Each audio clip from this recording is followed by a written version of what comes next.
melanjutkan kajian kitab kita, yaitu kitab At-Tibyan fi Adabi Ma'anatil Quran, karya besar, salah satu karya besar dari Imam Nawawi rahimahullah taala. Dan sekarang kita menginjak ke bab tsani, bab yang kedua, fi tarjihil qiraati wal qari 'ala ghairihima, yaitu tentang kelebihan ya orang-orang yang membaca Al-Qur'an dan membacanya atas yang lainnya, atas lainnya. Ya, kita baca dulu hadisnya, ya, hadis ya, matan hadis. Sabata an Ibnu Mas'udin Al-Ansari Al-Badri radhiyallahu anhu, dari sahabat Nabi yang bernama ya Ibnu Mas'ud ya Al-Ansari ya Al-Badri radhiyallahu anhu ya.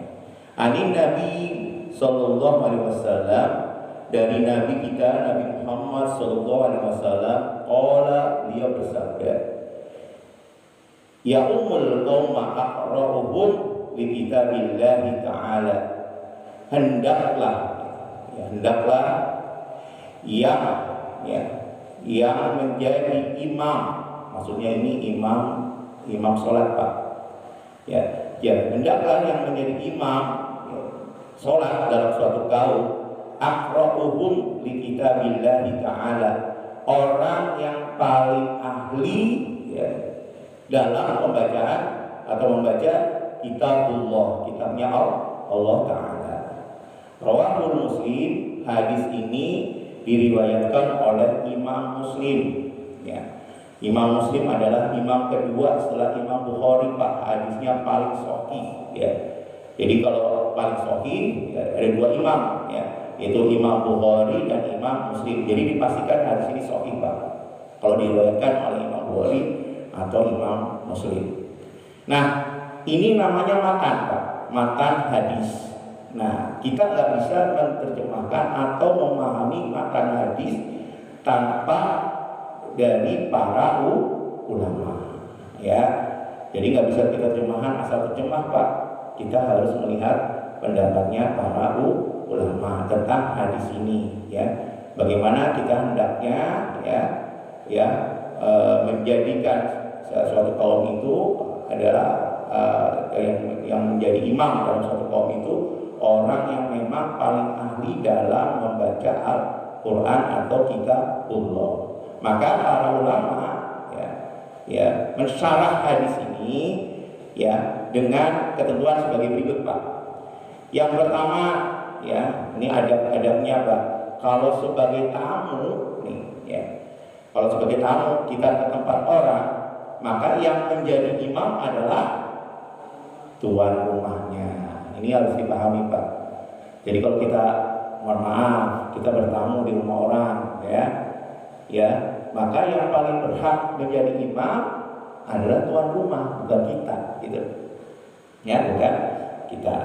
Kecuali tuan rumahnya sudah memberikan izin. Nah, ini beda Pak. Kalau tuan rumahnya memberikan izin. Tapi yang mengutamakan adalah tuan rumah terlebih dahulu, ya, seperti itu. Yang kedua, penguasa itu lebih berhak untuk menjadi imam.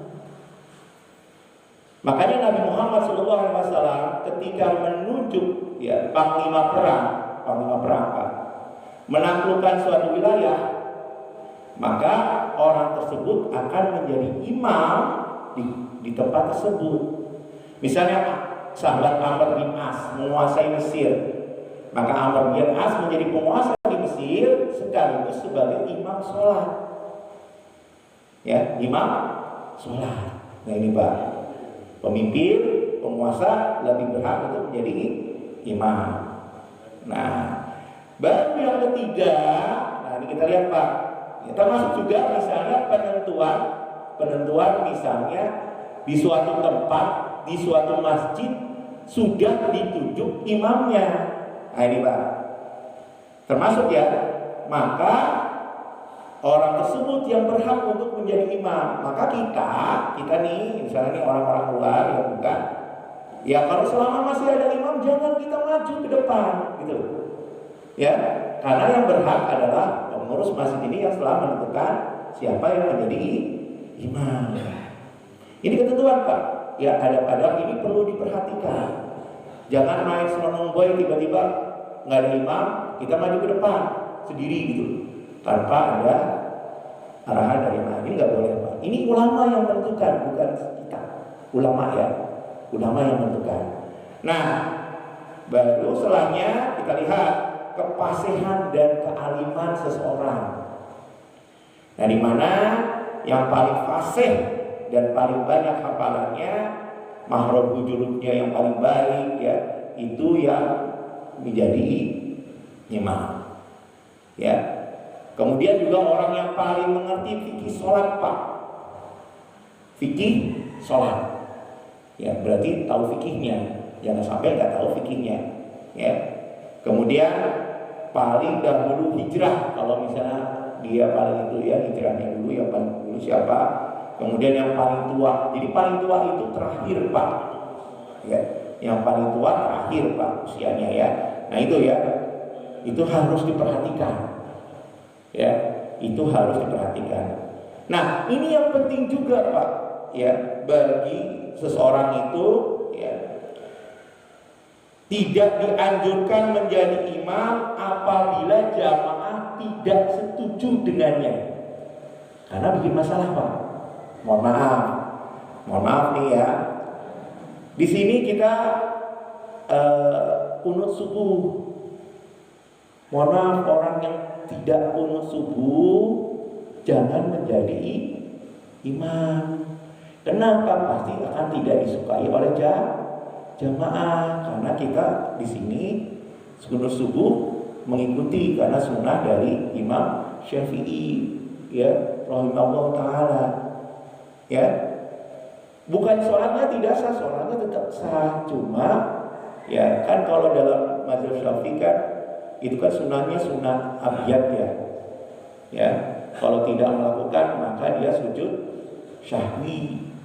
Lah imamnya tidak sujud syahwi, kita ikutin imam atau gimana? Nah itu kan bingung kan. Jadi sekali lagi ya, ini penting karena ini ulama yang menentukan. Ya, ulama yang berkata bahwa seorang tidak ya kalau menjadi imam itu tidak disetujui oleh jamaahnya, lebih baik jangan menjadi imam.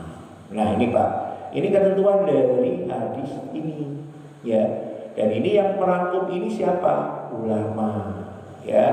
Jadi membaca matan hadis tidak membaca secara literal, kita lihat dulu pendapatnya para ulama. Nah ini ya, itu hadis pertama Pak.